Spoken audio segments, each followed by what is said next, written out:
Cumprimento a todos com a paz do nosso Senhor e Salvador Jesus Cristo. Aqui é o professor José Edmilson Júnior, do canal Teológico. Novamente fazendo gravação com material do curso da FAESP, Faculdade Evangélica de São Paulo, no curso de Apologética, certo? Então estamos estudando a matéria de Apologética. Vamos dar sequência agora à nossa matéria, tratando de alguns assuntos muito relevantes, muito importantes, em continuidade à aula passada, ok? Então havíamos avançado até a página 17, isso mesmo, as 4 operações aplicadas à teologia, tá? Multiplicação, divisão, soma e subtração, multiplicação e divisão. Soma, subtração, multiplicação e divisão aplicadas à teologia. Então, em que aceita somam, quando colocam outra coisa, não somente a Sagrada Escritura, não somente a salvação através de Cristo, subtraem também algo dentro da doutrina. Então exclui, por exemplo, da doutrina da Trindade Divina, não creem na divindade ou na pessoalidade do Espírito Santo, ou não creem que Jesus Cristo seja Deus. Quando eles multiplicam, então, diversas formas de salvação, não só através de Jesus, mas através de outros meios.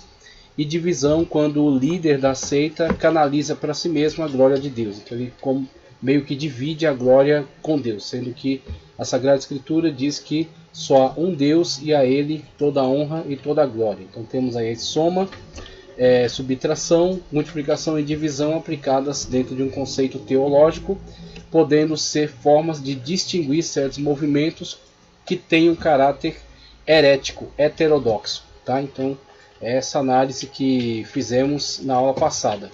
Aqui eu quero trazer contribuição de 2 materiais. Quero trazer desse material aqui, ó, Contra Heresias, tá? Contra Heresias, da Paulus. Isso, editora Paulus. Contra Heresias é uma obra de Irineu, tá? Obra de Irineu de Leão. Irineu de Leão. Temos aqui Contra Heresias. Vamos trazer um trecho. Esse importante apologeta, esse importante autor da cristandade. E também vamos trazer outro conteúdo do Guia Prático Defesa da Fé da FTB, do pastor César Cavalcante. Tá? Então, Guia Prático Defesa da Fé da Faculdade Teológica Bethesda. Vamos trazer então outra contribuição desse importante material. Vamos dar sequência agora aqui na nossa apostila. Tá? Peço para que você abra a sua apostila na página 18. Abra sua apostila na página 18. Em tela você tem esse quadro aí trazendo algumas características das seitas. 1. Novas verdades alteram textos bíblicos. Então eles não estão subordinados apenas aos textos bíblicos, mas eles geralmente acrescentam muitos outros textos que vem de diversas tradições, dentre elas desses textos aqui, ó, apócrifos. Então você tem aqui, por exemplo, uma importante coleção acerca de livros apócrifos que são interessantes para a leitura, mas que devem ser excluídos da doutrina. Tá? Então temos aí uma teologia ortodoxa que é fundamentada somente nas Sagradas Escrituras. Tá? Tem aqui a nossa Bíblia NVI. Tá? Então as Sagradas Escrituras são regra de fé e prática, são fundamentos para uma teologia ortodoxa. Tá? Então não é especulações tiradas da cabeça de autores, muitos deles pseudepígrafos, autores que atribuíram suas obras a outros personagens que eram relevantes e que quiseram então se aproveitar de seus nomes, de sua relevância, de sua importância, para tentar autenticar suas obras, que na verdade traziam conteúdos heréticos, conteúdos gnósticos, conteúdos místicos de diversas origens e que queriam, por meio do uso indevido desses personagens de alta relevância, autenticar. Por exemplo, temos aqui, ó, Evangelho Perdido segundo Pedro, aqui nessa obra.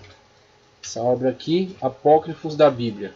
Então, temos aqui algumas obras apócrifas que são interessantes para a leitura, mas que não têm relevância para a doutrina. Então tem que ser feita uma separação muito clara entre o que é uma teologia ortodoxa fundamentada na Sagrada Escritura, conforme já mostrei, e uma teologia especulativa, ou podemos dizer assim, uma análise teológica sobre diversas fontes, mas que não podem ser constituintes para a doutrina, não podem ser aproveitadas para a doutrina, não são saudáveis, não são confiáveis, ok?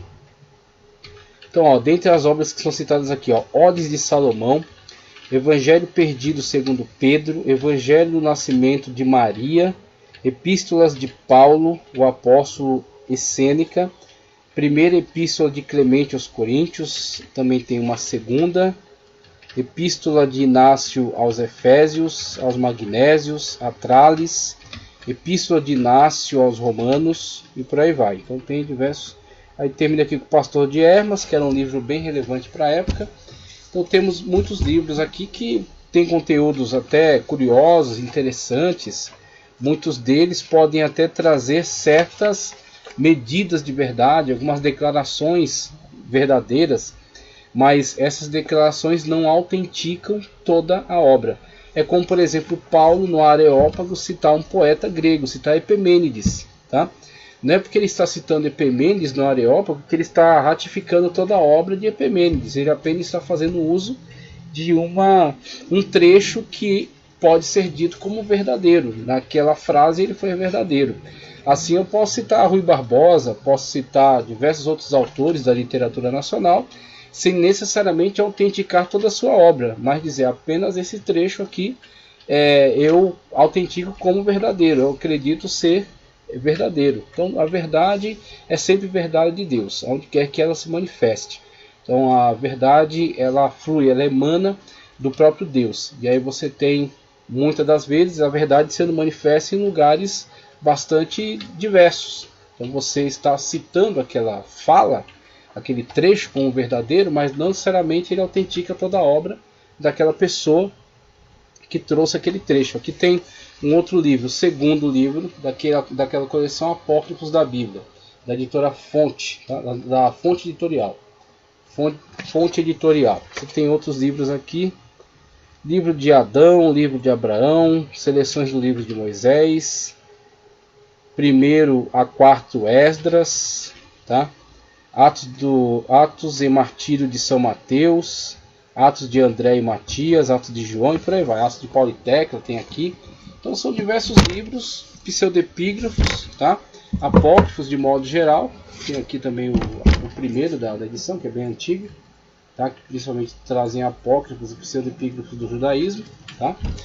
E que assim são algumas fontes paralelas que podem nos contribuir no sentido de entender a mentalidade dos autores da época, como eles pensavam acerca desses assuntos, e perceber principalmente as influências que já estavam surgindo, que já estavam interagindo, né, com que eles já estavam flertando nessas épocas e que estavam tentando trazer para dentro da igreja, tentando incutir dentro da igreja.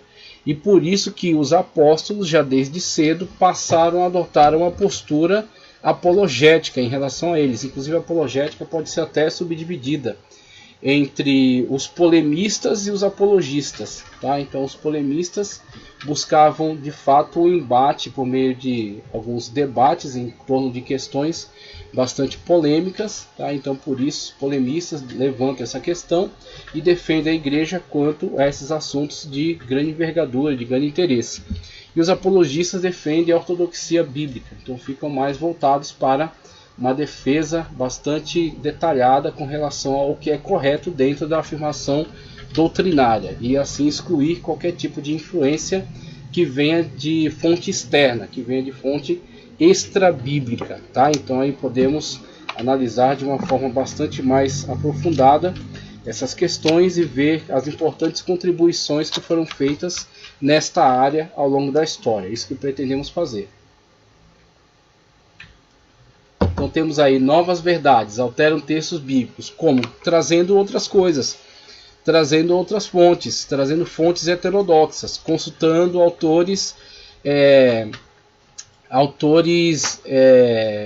que não têm validade, autores que não têm confiança, confiabilidade, tá? Autores que são obscuros e que atribuíram suas obras a outros personagens de maior relevância, por isso pseudepígrafos.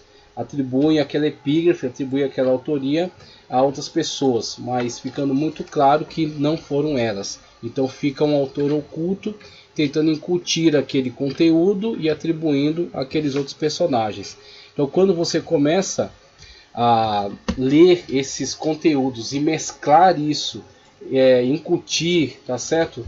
Introduzir isso dentro da doutrina, tentando introduzir isso dentro da doutrina, você está trazendo fontes externas, está contaminando a ortodoxia, está contaminando a verdade das Sagradas Escrituras. Tá? Então você está misturando conteúdo bíblico com outros conteúdos, ou de revelação pessoal, ou de invenção pessoal, tá certo? Especulações que esses líderes possam produzir, ou essas fontes que são fontes estranhas, né? Que são fontes sem confiabilidade. Novas interpretações da Bíblia, aí entra muito da exegese, né? Em vez de se fazer uma exegese, obedecendo às regras gramaticais, a hermenêutica, assim, ao léxico, né? Onde você tem a busca pelo correto entendimento dos textos nos originais, tanto do grego para o Novo Testamento, do hebraico para o Antigo Testamento, hebraico e aramaico. Em vez disso, você parte para uma interpretação livre, na qual aquilo que você acha é o que prevalece. Então você passa a incutir no texto aquilo que você pretende que ele diga, inclusive produzindo distorções, isolando certos trechos, manipulando outros, ignorando outros, para que produza aquilo que você quer que ele produza. Então você primeiro concebe a doutrina e tenta encaixar ela dentro do texto bíblico, em vez do contrário, em vez de você extrair da Bíblia aquilo que são as verdades fundamentais para a produção de uma doutrina sadia, em conformidade com a leitura literal, a leitura correta das Sagradas Escrituras. Então, novas interpretações distorcem o que está escrito na Bíblia por livre interpretação. Não existe, e a Reforma não trouxe essa possibilidade de uma livre interpretação, e sim de uma livre análise. Tá? Então, o que a Reforma proporcionou é que as Bíblias fossem produzidas nos vernáculos, nas línguas pátrias, para que as pessoas tivessem acesso livre às Sagradas Escrituras.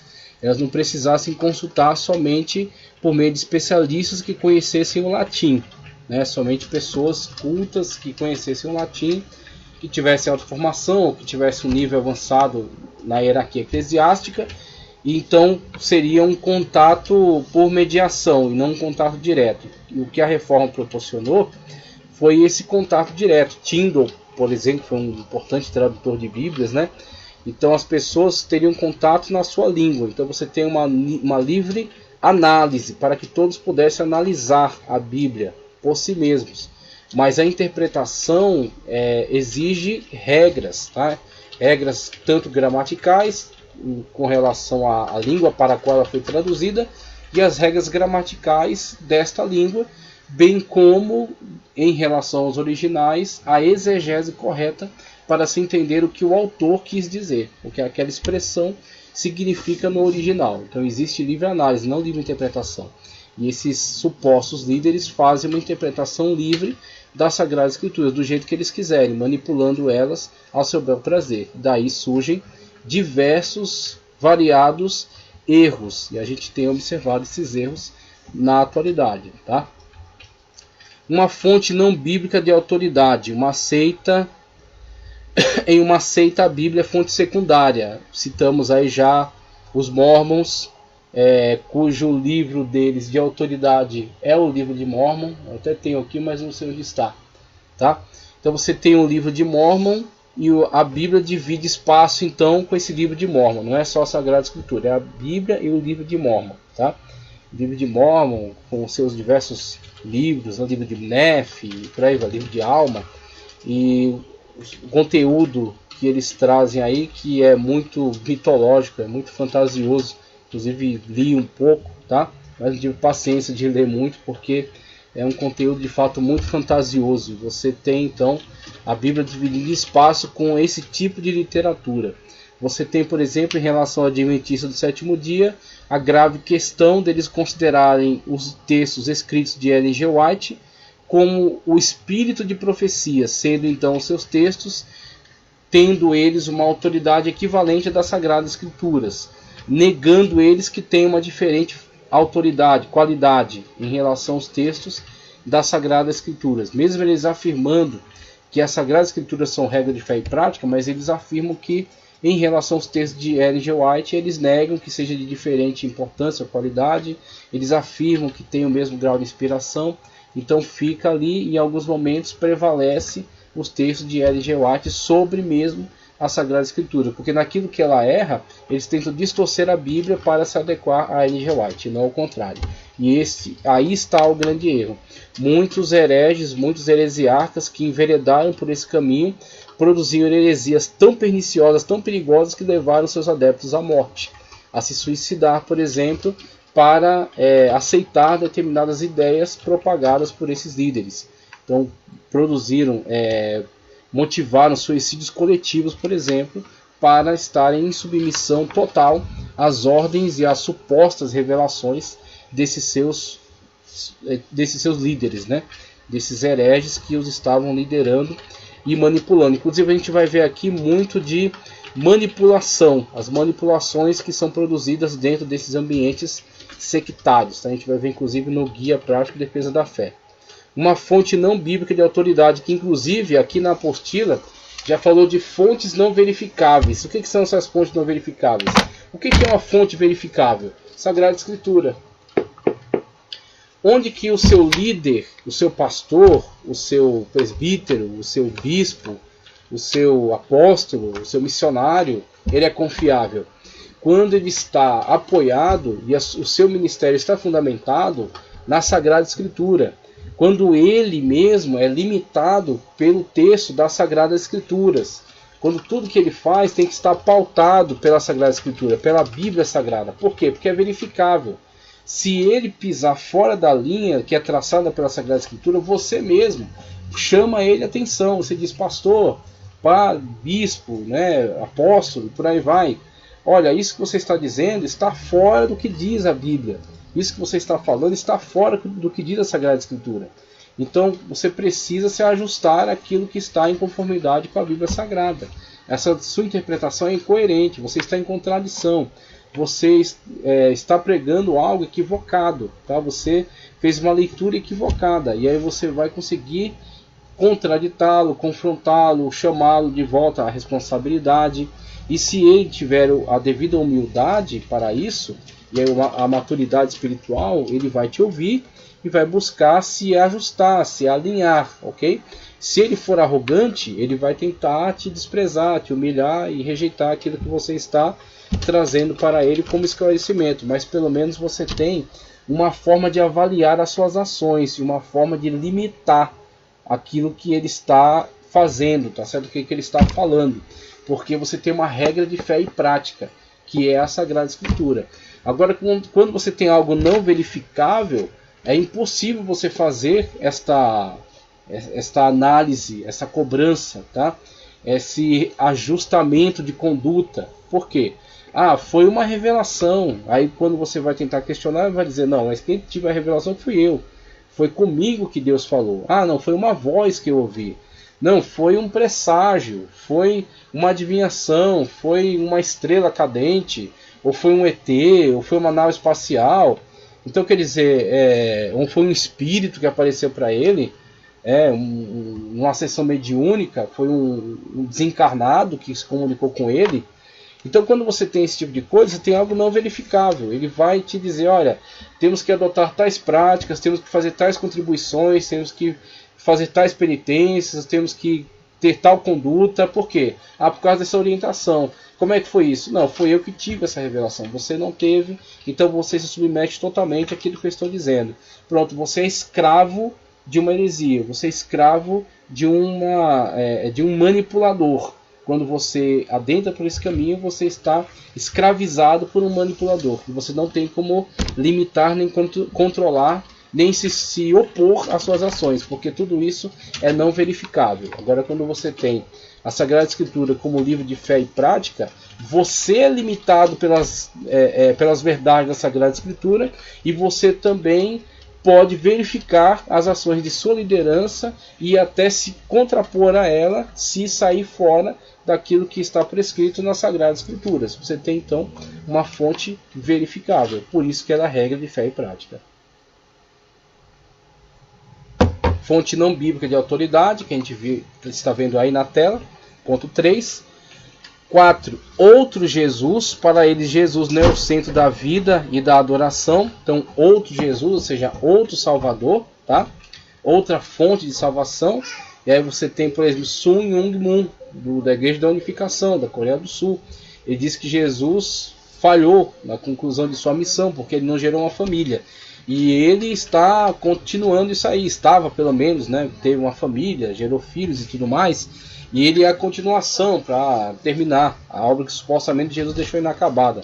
É quando você vê esse tipo de comportamento, você vê tipicamente alguém se colocando no lugar de Jesus. David Koresh, que dizia que você joga suas Bíblias fora porque a sua palavra é revelada de Deus. Então, quando você olha uma manifestação dessa, você está diante de uma pessoa que é caracterizada pela Sagrada Escritura como um anticristo. O anticristo não é só alguém que está em oposição a Cristo, mas alguém que tenta se colocar no lugar de Cristo.